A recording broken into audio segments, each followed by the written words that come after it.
अस्सलाम वालेकुम स्टूडेंट्स, ये हमारा आज का लेक्चर नंबर 2 है। अब इसमें हम 2.3 को रिवाइज़ करेंगे। अच्छा, 2.3 से पहले आप लोग ये देख लो कि ये 2.3 एक्सरसाइज में हम हमेशा अपने फंक्शन को ना एफ ऑफ एक्स को वाई से रिप्रेजेंट करते हैं। तो इसमें हम सबसे पहले यही लिखते हैं कि भाई हमारा जो फंक्शन है ना, यानी क्वेश्चन में जो दिया हुआ फंक्शन होगा उसको हम एफ ऑफ एक्स को हमेशा वाई के इक्वल सपोज करेंगे। अच्छा, इन दोनों में एक तो वेरिएबल एक्स है और एक वेरिएबल वाई है। ये जो वेरिएबल एक्स है इसको हम कहा करेंगे कि ये इंडिपेंडेंट वेरिएबल है और वाई जो है वो डिपेंडेंट वेरिएबल होगा। फिर इसके बाद जो x की चेंज होगी उसको हम डेल्टा x से रिप्रेजेंट करेंगे और y की चेंज को डेल्टा y से रिप्रेजेंट किया जाएगा। इसी तरह dx जो है वो डिफरेंशियल ऑफ x होगा और dy डिफरेंशियल ऑफ y होगा। फिर इसमें दो बातें और बड़ी ख़ास हैं कि ये जो dx होता है ये अप्रॉक्सीमेटली हमेशा डेल्टा x के इक्वल होता है और जो dy होता है ये डेल्टा y के कभी भी इक्वल नहीं होता। dy और डेल्टा y आपस में डिफरेंट होते हैं। तो ये जो dy है यानी y का डिफरेंशियल ये इक्वल इसके होता है। किस तरह? ये आप वापस ऊपर जाओ ना ओरिजिनल फंक्शन में y is equal to f of x, तो ये असल में इसका डिफरेंशियल लिया गया। y का डिफरेंशियल dy, ये देख लो dy हो गया। और f ऑफ x चूँकि एक फंक्शन है तो फंक्शन का बच्चे पहले डेरिवेटिव होता है और उसके बाद उसके वेरिएबल का डिफरेंशियल लिया जाता है। तो f ऑफ x का derivative f dash of x होगा और x का डिफरेंशियल dx हो जाएगा। फिर इस 2.3 एक्सरसाइज में, अच्छा ये जो स्टार्टिंग में बता रहा हूँ ना ये डबल मैथ्स और जनरल मैथ्स दोनों के लिए है। ये ना सोचें डबल मैथ्स वाले कि उनका शायद ये नहीं है, ये उनके लिए भी है। और इसमें फिर हमने ये पढ़ा था कि क्वेश्चन की जो स्टेटमेंट होती है ना उस स्टेटमेंट में कुछ वर्डिंग्स ऐसी ख़ास यूज़ होती हैं जिससे हमें एक आइडिया मिल जाएगा। और उन्हीं में से ये वर्डिंग्स हैं कि अगर आपके क्वेश्चन में एरर का वर्ड यूज़ होता है, इंक्रीज़ का, डिक्रीज़ का या फिर चेंज का, तो आप अपने क्वेश्चन में फिर डिफरेंशियल को यूज़ करोगे। और अगर आपके क्वेश्चन में रेट का वर्ड यूज़ होता था, स्पीड का या हाउ फास्ट का, तो बच्चे फिर आप उसमें डेरिवेटिव फाइंड करोगे। अच्छा, अब ये 2.3 एक्सरसाइज है बच्चे। 2.3 एक्सरसाइज का ये सबसे पहला क्वेश्चन है और इसमें वो आपको ना 3 बातें कह रहा है कि आपने फाइंड करनी है। सबसे पहले वो कह रहा है कि आपने डेल्टा वाई फाइंड करना है। सबसे पहले डेल्टा वाई फाइंड करना है, नंबर 2 पे डी वाई फाइंड करना है और नंबर 3 पे इन्हीं दोनों का डिफरेंस फाइंड किया जाएगा। तो ये जो सबसे पहला क्वेश्चन है ना पार्ट 1 क्वेश्चन नंबर 1 का, ये हमने कर लिया था पहले क्लास में ही। तो अब हम फ़ायदा उठाते हुए इसका दूसरा पार्ट कर लेते हैं। ये सेकंड पार्ट है। इसमें आपको ना 2 वैल्यूज़ हमेशा क्वेश्चन में दी होंगी, एक x की और एक डेल्टा x की। तो स्टार्टिंग तरीका इसमें यह है कि चूँकि हमने सबसे पहले डेल्टा y फाइंड करना है तो इसलिए हम डेल्टा y के हिसाब से स्टार्ट करेंगे। और इसका मेथड ये है कि आप y और x दोनों में उनकी चेंज ऐड करोगे। y की चेंज डेल्टा y होगी, वो उसमें ऐड कर दिया, और x में सिर्फ x के अंदर उसकी चेंज यानी डेल्टा x ऐड की जाएगी। अब ये ऐड करने के बाद आप ये समझ लो कि ये जो सेकंड इक्वेशन बन रही है डेल्टा वाली, इसको आप 2 कह दो और ऊपर जो आपका y फंक्शन था उसको आप 1 कह दो। तो इस 2 में से आपने 1 को सब्ट्रैक्ट करना है। तो जब आप सब्ट्रैक्ट करोगे तो फिर ये नई फॉर्म बनेगी। ठीक हो गया? अब इसमें आपने डेल्टा वाई को फाइंड करना, तो डेल्टा वाई फाइंड करने के लिए दूसरी तरफ आप पूरे क्वेश्चन में देखो, इस इक्वेशन में एक x है एक डेल्टा x है। x और डेल्टा x दोनों की वैल्यूज़ आपको क्वेश्चन में ही दी हुई हैं। तो आप क्वेश्चन में दी हुई वैल्यूज़ यानी x और डेल्टा x की वैल्यूज़ इसमें पुट कर दोगे। पुट करने के बाद सॉल्व करोगे तो आपके पास डेल्टा वाई खुद ब खुद ही आ जाए। बच्चे, डेल्टा वाई फाइंड करने के बाद दूसरी चीज़ जो आपने फाइंड करनी है वो है डी वाई। तो डी वाई जो फाइंड करने का मेथड है वो डिफरेंशियल है। तो अब आप इसका डिफरेंशियल करोगे।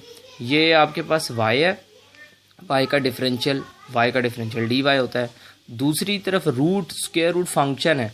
तो आपको बार बार बता रहा हूँ, स्क्वायर रूट फंक्शन का डिफरेंशियल डायरेक्ट, किसी भी फंक्शन का डायरेक्ट डिफरेंशियल नहीं होता, उसका पहले डेरिवेटिव फाइंड किया जाता है। तो रूट का डेरिवेटिव हमने याद है 1/2 अंडर रूट होता है। तो ये डिवाइड में 2 और अंडर रूट के अंदर जो भी लिखा होता वो सारा, ये इसका डेरिवेटिव हम कर रहे हैं। फिर रूट के अंदर अगर वैल्यू x के अलावा है तो उसका भी डेरिवेटिव होता है। तो 3x माइनस 2 में से 3x का डेरिवेटिव 3 और 2 का 0, तो आंसर 3 आएगा। तो ये 3 ऊपर लिखा हुआ है। अंडर रूट और उसके अंदर मौजूद वैल्यू का डेरिवेटिव ये हमने कंप्लीट फाइंड कर लिया। अब चूंकि ये रूट x का फंक्शन है तो x का अलहदा से आगे डेरिवेटिव डेरिवेटिव नहीं डिफरेंशियल dx होगा। अब ये आपका dy है जो आपने नंबर 2 वैल्यू फाइंड करनी थी। इसको फाइंड करने के लिए दूसरी तरफ देखो आपको x और dx चाहिए। तो x तो क्वेश्चन में दिया हुआ था और dx डेल x के इक्वल होता है जो हमने स्टार्ट में पढ़ा था। तो आपके क्वेश्चन में जो भी डेल x की वैल्यू गिवन है वही फिर dx की वैल्यू भी होगी। अब ये दोनों वैल्यूज़ आप इसमें पुट करोगे तो dy आ जाएगा। dy और डेल्टा y जब दोनों फाइंड होगे तो उनका डिफरेंस फाइंड करोगे तो थर्ड वैल्यू भी फाइंड हो जाएगी। बच्चे इसके बाद जो नेक्स्ट क्वेश्चन है ना हमारा क्वेश्चन नंबर 2, ये है कि आप डिफरेंशियल की मदद से जो भी क्वेश्चन में आपसे पूछा गया है उसकी अप्रॉक्सीमेट वैल्यू फाइंड करके दो। ये जो इसका पहला पार्ट है ये हमने अपनी क्लास में किया था, तो ये आपको मैं दिखा देता हूँ। ये हमने क्लास में पढ़ लिया था तो इसकी तो ज़रूरत ही नहीं है। हम इससे आगे मतलब ये नहीं है कि पढ़ना ही नहीं है, ये अब आप कर सकते हो। हम नेक्स्ट आगे चलते हैं। जैसे इसका पार्ट नंबर 2 है बच्चे, इसमें वो कह रहा है कि स्क्वायर रूट 80.9 का फाइंड करके देना है डिफरेंशियल की मदद से। तो इन क्वेश्चंस का जो वे है वो ये है कि आप अपने क्वेश्चन को, ये देखो हमने स्टार्ट में पढ़ा था कि y को हमेशा f ऑफ x के इक्वल करना है। तो अब हमारे क्वेश्चन में जो f ऑफ x है यानी जो फंक्शन है वो तो स्क्वायर रूट ऑफ 80.9 है। तो आप इसको y के इक्वल सपोज करोगे, लेकिन जब y के इक्वल सपोज करना है तो एज ए फंक्शन फॉर्म करना है। मतलब ये नहीं कि आप उठा के अपना क्वेश्चन ही y के इक्वल सपोज कर दोगे, आपका फंक्शन स्क्वायर रूट फॉर्म में है। तो ये जो 80.9 है ये ना वेरिएबल की जगह पे है, तो आप इसको x सपोज करके स्क्वायर रूट 80.9 को, ये जो 80.9 है इसकी जगह वेरिएबल x लिख के इसको कह दोगे स्क्वायर रूट ऑफ x। ये आपने अब फंक्शन बनाया है। कौन सा फंक्शन बनाया? f ऑफ x फंक्शन बनाया। ये f ऑफ x बन गया। ये देखो ये इस f ऑफ x की जगह पे आ गया स्क्वायर रूट x, ठीक हो गया। और जब ये स्क्वायर रूट x बन गया f ऑफ x तो हमने इसको y के इक्वल सपोज करना है, तो हमने इसको y के इक्वल सपोज कर लिया।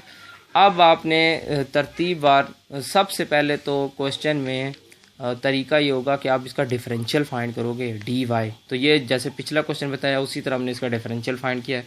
डिफरेंशियल फाइंड करने के बाद बच्चे बहुत आसान मेथड है, इसमें रटे वाली भी कोई बात नहीं है। आपको तरतीबवार खुद ही पता चल जाएगा कि आगे करना क्या है। अब जैसे इन क्वेश्चन में जब वो कह रहा है कि डिफरेंशियल की मदद से वैल्यू निकालो, तो जब आपने अपने क्वेश्चन के अंदर एक दफ़ा फंक्शन बना लिया और उसको y कह दिया, तो जब वो सवाल में कह रहे हैं कि डिफरेंशियल की मदद से फाइंड करो तो जाहिर सी बात है हम उसका डिफरेंशियल ही फाइंड करेंगे।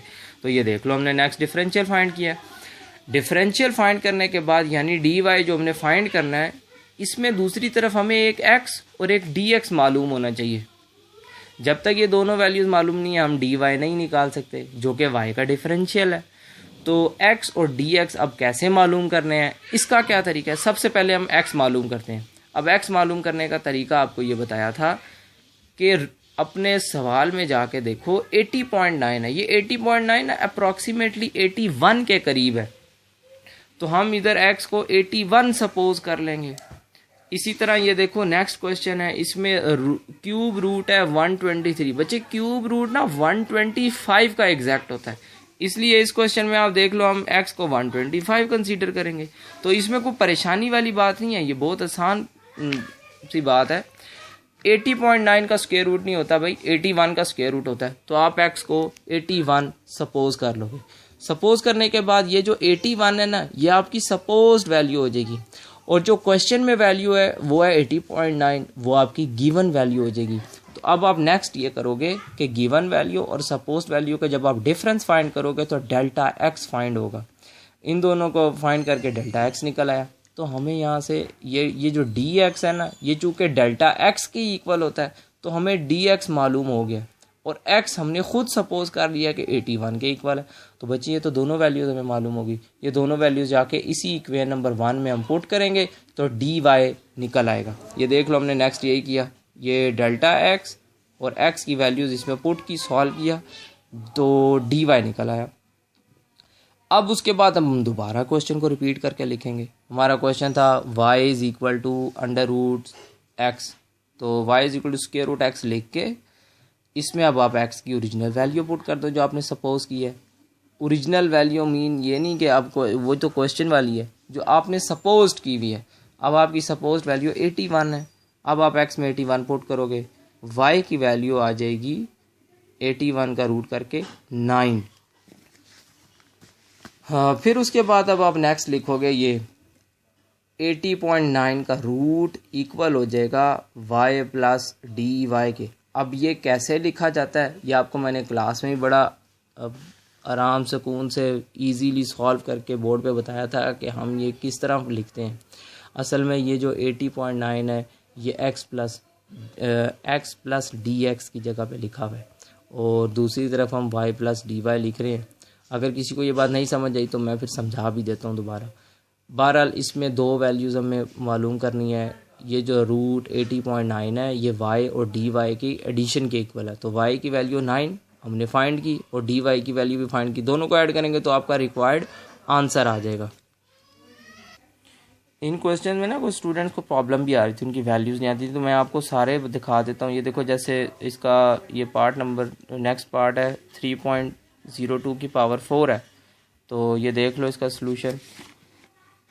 ये आप लोग खुद सॉल्व करना, आपसे इजीली सॉल्व हो जाएगा। और नेक्स्ट है बच्चे cos 61, ये हमने क्लास में भी पढ़ा था। जो ट्रिग्नोमेट्रिक फंक्शंस हैं इनमें तरतीब सारी वैसे ही है, सिर्फ एक इजाफी बात है वो ये कि ट्रिग्नोमेट्रिक फंक्शन जब आपके पास आ जाएगा तो उसमें जो आपका डेल्टा एक्स होगा वो जो भी आएगा आपने उसको रेडियन फॉर्म में लाजमी कन्वर्ट करना है। देखो बच्चे जब आप कैलकुलेटर यूज़ करते हो ना और कैलकुलेटर में आपके पास एक ऐसी वैल्यू आ जाती है जो एंगल है यानी डिग्री फॉर्म में है, लेकिन आपने उसको रैंडमली यूज़ करना है, तो इसमें बेहतरी यही होती है कि आप डिग्री फॉर्म को पहले रेडियन में कन्वर्ट करो फिर अपने क्वेश्चन में यूज़ करो।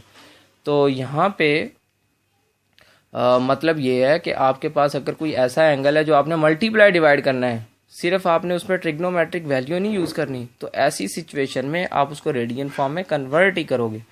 तो यहाँ पे हम 1 डिग्री को रेडियन फॉर्म में कन्वर्ट करने हैं, पाई बाय 180 से 1 को मल्टीप्लाई करके रेडियन फॉर्म में कन्वर्ट कर दिया, बाकी आगे का प्रोसेस सारा वही है। और ये आप देख लो सारे। नेक्स्ट है आपके पास tan 29 डिग्री का क्वेश्चन,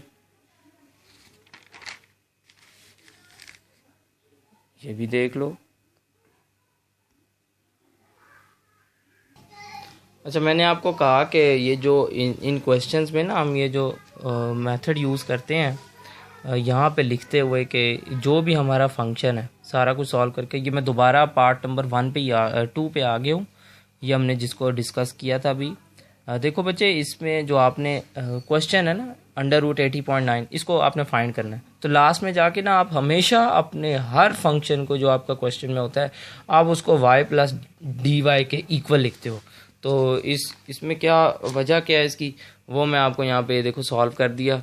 ये आप सबसे पहले अपना फंक्शन रखते हो y is equal to f of x, उसके बाद दोनों तरफ एडिशन की जाती है, y में डेल्टा y और x में डेल्टा x ऐड करते हैं।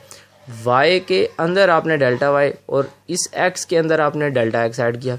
अब आप सिंपल ये है कि ये जो x प्लस डेल्टा x है इसको पहले और y प्लस डेल्टा y को इक्वल के दूसरी तरफ लिख दो, तो ये चेंज हो जाएगा।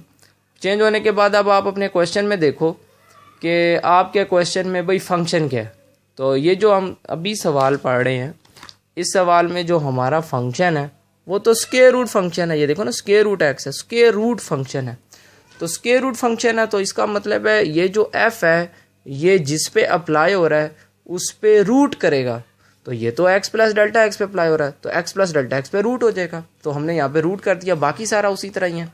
अच्छा, रूट करने के बाद अब x और डेल्टा x की वैल्यूज़ क्या हमने फाइंड की थी वो पुट कर देंगे। पुट करने के बाद ये 80.9 का रूट बन गया और 80.9 का रूट किसके इक्वल आ जाएगा, y प्लस डेल्टा y के। तो यही वो चीज़ है जो हमने फाइंड की। तो यहाँ पे हमने इसको लिख दिया, ठीक है। और लिखने के बाद अब अगली बात जो काम की है वो ये कि देखो बच्चे, ये जो डेल्टा x होता है ये तो हमेशा dx के इक्वल होता है, लेकिन जो डेल्टा y होता है बच्चे ये dy के इक्वल नहीं होता, ये अप्रॉक्सीमेटली इक्वल होते हैं। तो यहाँ पे ये जो वे है, यहाँ पे हमने डेल्टा y लिखा हुआ है, इस डेल्टा y और ये आपस में इक्वल है, लेकिन जब हम इस डेल्टा y की जगह dy लिखते हैं ना तो ये अप्रॉक्सीमेटली इक्वल हो जाता है। तो चूंकि ये इसकी अप्रॉक्सीमेट वैल्यू है, इसीलिए आपके इस क्वेश्चन में वो बार बार यही कह रहा है कि आपने इसकी अप्रॉक्सीमेट वैल्यू फाइंड करनी है। ये देख लो, डिफरेंशियल्स की मदद से आपने इसकी अप्रॉक्सीमेट वैल्यू फाइंड करनी है। तो ये अप्रॉक्सीमेट वैल्यू ही है जो हमने यहाँ पे फाइंड की है। लेकिन ये चूंकि वैल्यू जब हम इसे डिफरेंशियल की मदद से फाइंड करते हैं तो आंसर एग्जैक्ट देती है, इसलिए हम इसको बजाय इसके कि यहाँ पे रूल के मुताबिक तो अप्रॉक्सीमेट का साइन ही आना चाहिए, लेकिन हम इक्वल का ही डाल देते हैं क्योंकि इसकी वैल्यू अप्रॉक्सीमेटली क्या बिल्कुल एग्जैक्ट उसके इक्वल ही आ गई है। बच्चे ये आपकी 2.3 का स्टार्ट है। 2.3 में जो हमारे पास स्टार्टिंग में दो क्वेश्चन हैं, क्वेश्चन नंबर 1 और क्वेश्चन नंबर 2। बच्चे ये डबल मैथ्स वाले और जनरल मैथ्स वाले दोनों नहीं करने हैं। तो आज का लेक्चर बच्चे इसी पर था। आप लोगों ने ये जो दोनों आपके क्वेश्चंस हैं इनको भी आज देख लेना है, और इसमें कोई ज़्यादा काम आपको नहीं देता। आप ऐसा करो कि ये जो 2.3 एक्सरसाइज का क्वेश्चन नंबर 1 है, इस क्वेश्चन नंबर 1 का पार्ट नंबर 2, क्वेश्चन नंबर 1 का पार्ट नंबर 2 ये सॉल्व करना असाइनमेंट में। और क्वेश्चन नंबर 2 में, ये जो क्वेश्चन नंबर 2 है, क्वेश्चन नंबर 2 में ये वाला पार्ट जो इसका मेरे ख्याल में पता नहीं है 5th पार्ट ही बन रहा है कौन सा, 3.02 की पावर 4, ये वाला पार्ट आप लोग सॉल्व करना। तो आज की असाइनमेंट जो है ना आपको जो मिल रही है उसमें सिर्फ बच्चे 2 क्वेश्चन दिए हैं। क्वेश्चन नंबर 1 का पार्ट नंबर 1 और नहीं, पार्ट नंबर आपको कौन सा दिया है, 2 कर लो बस, 2 ठीक है। क्वेश्चन नंबर 1 का पार्ट नंबर 2 और क्वेश्चन नंबर 2 का ये जो 3.02 की पावर 4 है ये वाला पार्ट। बच्चे ये दोनों पार्ट आप असाइनमेंट बनाओ, और अगर आपको कोई भी प्रॉब्लम आ रही है इसमें तो फिर आप मुझसे पूछ लो ग्रुप में। बच्चे जो आपकी असाइनमेंट है जो आपने भेजनी है वो आपने टीचर के पर्सनल नंबर पे भेजनी होती है, ग्रुप में नहीं भेजनी, क्योंकि उससे मना कर दिया गया, ग्रुप में काफ़ी प्रॉब्लम हो जाती है उससे। और नेक्स्ट इंशाल्लाह हम इससे आगे 2.3 को कंटिन्यू करेंगे फिर। और